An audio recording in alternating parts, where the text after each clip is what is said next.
வணக்கம் நண்பர்களே, இது உங்கள் ஜில்லாடி ஜீவா.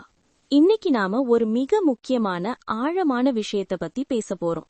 நம்ம வாழ்க்கையில யாராவது ஒருத்தர், அது நம்ம காதலாக இருக்கலாம், ரொம்ப நெருங்கிய நண்பராக இருக்கலாம், அல்லது நாம விரும்புற ஒரு நபராக இருக்கலாம். அவங்க நம்மள திடீர்னு தவிர்க்க ஆரம்பிப்பாங்க. மெசேஜ் பண்ணா ரிப்ளை வராது, நேர்ல பார்த்தா பேச மாட்டாங்க. நமக்குள்ள ஒரு பெரிய கேள்வி எழும். இவங்க நிஜமாவே நம்மள மறந்துட்டாங்களா, இல்ல நம்மள நினைச்சுக்கிட்டே வேணும்னே தவிர்க்கறாங்களா அப்படின்னு. சைக்காலஜி என்ன சொல்லுதுன்னா, ஒருத்தர் உங்களை ரொம்ப ஆழமா நினைக்கும் போது கூட சில காரணங்களுக்காக உங்களை தவிர்க்கலாம். அது ஈகோவாக இருக்கலாம், பயமாக இருக்கலாம், அல்லது சூழ்நிலையாக இருக்கலாம். சரி, அவங்க உங்களை நினைச்சுக்கிட்டு தான் தவிர்க்கறாங்க அப்படிங்கறத எப்படி கண்டுபிடிக்கிறது? அதுக்குதான் இந்த வீடியோ. அவங்களுக்கே தெரியாமல் அவங்க வெளிப்படுத்தும் 10 ரகசிய அறிகுறிகளை தான் நாம இன்னைக்கு பார்க்க போறோம்.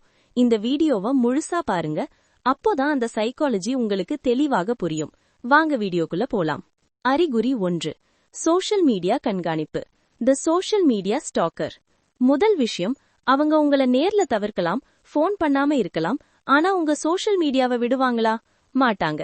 நீங்க வாட்ஸ்அப்ல ஸ்டேட்டஸ் வச்சாலோ, இன்ஸ்டாகிராம்ல ஸ்டோரி போட்டாலோ முதல் ஆளா வந்து பாக்குறது அவங்களாதான் இருப்பாங்க. நீங்க என்ன பண்றீங்க, யார் கூட இருக்கீங்க, சந்தோஷமா இருக்கீங்களா இல்ல சோகமா இருக்கீங்களான்னு தெரிஞ்சிக்க அவங்களுக்கு அவ்வளவு ஆர்வம் இருக்கும். உங்களோட பழைய போஸ்டுகளை திரும்ப திரும்ப பாப்பாங்க. சில சமயம் தெரியாம லைக் பண்ணிட்டு அப்புறம் அவசரமா அன்லைக் கூட பண்ணுவாங்க. இது உங்களை அவங்க இன்னும் மறக்கல அப்படிங்கிறதுக்கான முதல் பெரிய ஆதாரம். இரண்டாவது அறிகுறி, அவங்க உங்ககிட்ட நேரடியா பேச மாட்டாங்க, ஆனா உங்களுக்கு பொதுவான நண்பர்கள், அதாவது மியூச்சுவல் ஃப்ரெண்ட்ஸ் இருப்பாங்க இல்லையா, அவங்க கிட்ட உங்களை பத்தி பேச்சு கொடுப்பாங்க. அவன் எப்படி இருக்கான், அவ என்ன பண்றா அப்படின்னு கேஷுவலா கேக்குற மாதிரி கேட்பாங்க.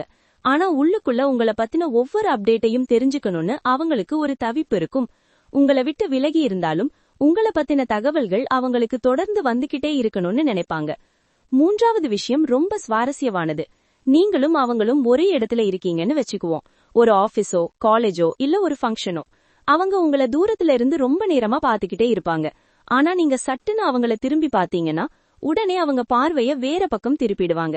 ஏதோ போனை பாக்குற மாதிரியோ இல்ல வேற யாருக்கிட்டயோ பேசுற மாதிரியோ நடிப்பாங்க. அவங்க கண்கள் உங்களை தேடுது, ஆனா அதை நீங்க கண்டுபிடிச்சிட கூடாதுங்கிறதுல ரொம்ப உஷாரா இருப்பாங்க. நான்காவது அறிகுறி, பொறாமை. அவங்க உங்ககிட்ட பேசாமலே இருக்கலாம், ஆனா நீங்க வேற ஒரு பையன் கூடயோ இல்ல பொண்ணு கூடயோ ரொம்ப சந்தோஷமா சிரிச்சு பேசிட்டு இருக்கிறத அவங்க பார்த்தாங்கன்னா அவங்க முகம் அப்படியே மாறும். அவங்களுக்கு ஒரு விதமான கோபமும் எரிச்சலும் வரும். அவங்களால அதை மறைக்கவே முடியாது. சில சமயம் அந்த கோபத்தை வேற யாரு மேலேயாவது காட்டுவாங்க. நம்ம கிட்ட பேசாதவங்க வேற யாரு கூடவோ சந்தோஷமா இருக்காங்களே அப்படிங்கிற அந்த உணர்வு அவங்க மனசுக்குள்ள இன்னும் நீங்க இருக்கீங்க அப்படிங்கறத ஆணித்தரமா சொல்லுது. ஐந்தாவது விஷயம், திடீர்னு அவங்கள நீங்க பல இடங்கள்ல சந்திப்பீங்க.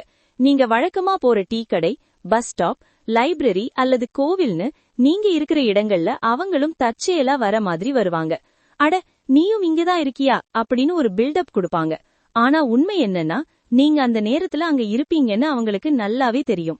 உங்களை ஒரு செகண்ட் பார்க்கணும் அப்படிங்கிறதுக்காகவே அவங்க மெனக்கெட்டு அந்த இடத்துக்கு வருவாங்க. இது தற்செயல் இல்ல நண்பர்களே, இது திட்டமிடப்பட்ட தற்செயல். ஆறாவது அறிகுறி, இது ஒரு அற்புதமான சைக்கலாஜிக்கல் சிக்னல்.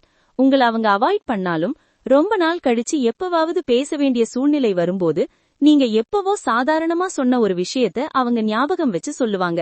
உனக்கு தான் இந்த கலர் பிடிக்காதே, உன்னைக்கு நீ சொன்னையே அந்த புக் அப்படின்னு சொல்லுவாங்க. நீங்க ஆச்சரியப்படுவீங்க, எப்படி இவங்க இதை இன்னும் ஞாபகம் வச்சிருக்காங்க அப்படின்னு. காரணம், உங்களை பத்தின ஒவ்வொரு விஷயமும் அவங்க ஆழ் மனசுல பதிஞ்சிருக்கு. அவங்க மூளை உங்களை தவிர்க்க நினைச்சாலும் அவங்க மனசு உங்களை மறக்கல. ஏழாவது அறிகுறி, ஹாட் அண்ட் கோல்ட் பிஹேவியர். அதாவது சில சமயம் உங்ககிட்ட ரொம்ப உரிமையா ரொம்ப அன்பா பேசுவாங்க. நீங்க ஏதாவது ஒரு பிரச்சனையில இருந்தா பதறி போய் உதவி பண்ண வருவாங்க. பரவாயில்ல, பழையபடி பேசிட்டாங்க அப்படின்னு நீங்க சந்தோஷப்படுவீங்க.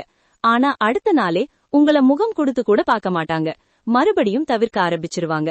இந்த குழப்பமான மனநிலைக்கு காரணம் அவங்களுக்குள்ள நடக்கிற ஒரு போராட்டம் தான். அவங்க மனசு உங்ககிட்ட நெருங்க நினைக்குது, ஆனா அவங்க மூளை வேண்டாம் தள்ளி இரு அப்படின்னு சொல்லுது. எட்டாவது விஷயம், இரவு நேர மெசேஜ்கள். பொதுவா மனிதர்கள் காலையில ரொம்ப லாஜிக்கா யோசிப்பாங்க, ஆனா இரவு ஆக ஆக அவங்க உணர்ச்சிகள் அதிகமாயிடும். அந்த மாதிரி நேரத்துல அவங்கள மீறி உங்களுக்கு ஒரு மெசேஜ் அனுப்புவாங்க. ஹாய் என்றோ அல்லது ஒரு சோகமான பாட்டையோ அனுப்புவாங்க. சில சமயம் மெசேஜ் அனுப்பிட்டு உடனே delete for everyone கொடுத்துருவாங்க. ஏதோ ஒரு பார்ட்டில இருக்காங்க, சந்தோஷமா இருக்காங்கன்னா அந்த நேரத்துல உங்க ஞாபகம் தான் முதல்ல வரும். அதுதான் உங்கள அவங்க எந்த அளவுக்கு மிஸ் பண்றாங்க அப்படிங்கறத காட்டுது. 9வது அறிகுறி அவங்களோட பாடி லாங்குவேஜ். உங்க பக்கத்துல போகும்போது அவங்க கொஞ்சம் பதட்டமாகறத உங்களால உணர முடியும். கையில இருக்கிற பொருளை மாத்தி மாத்தி வைப்பாங்க, நகம் கடிப்பாங்க, இல்ல தலைமுடிய கோதிக்கிட்டே இருப்பாங்க. இன்னொரு முக்கியமான விஷயம், அவங்க வேற யாருக்கிட்டையாவது பேசிட்டு இருந்தாலும் அவங்களோட உடம்பு, குறிப்பா அவங்களோட கால்கள் உங்களை நோக்கிதான் இருக்கும். இது அவங்களுக்கு தெரியாமல் அவங்க வெளிப்படுத்தும் ஒரு ஆழ்மனதின் வெளிப்பாடு. 10வது மற்றும் மிக முக்கியமான அறிகுறி உங்களோட உள்ளுணர்வு. என்னதான் அவங்க உங்களை முழுமையா தவிர்க்கிற மாதிரி நடிச்சாலும் உங்களுக்குள்ள ஒரு உணர்வு சொல்லும், இவங்க என்ன மறக்கல, என்ன நினைச்சுக்கிட்டு தான் இருக்காங்க அப்படின்னு. அந்த வைப்ரேஷனை உங்களால ஆழமா உணர முடியும். உறவுகளுக்கு மத்தியில ஒரு கண்ணுக்கு தெரியாத எனர்ஜி கனெக்ஷன் எப்போதுமே இருக்கும். அந்த எனர்ஜி பொய் சொல்லாது.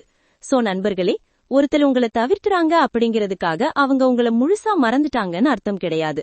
சில சமயம் காயப்பட்டுடுவோமோ அப்படிங்கிற பயம், இல்ல ஈகோ, இல்ல சூழ்நிலை காரணமா கூட உங்களை தவிர்க்கலாம்.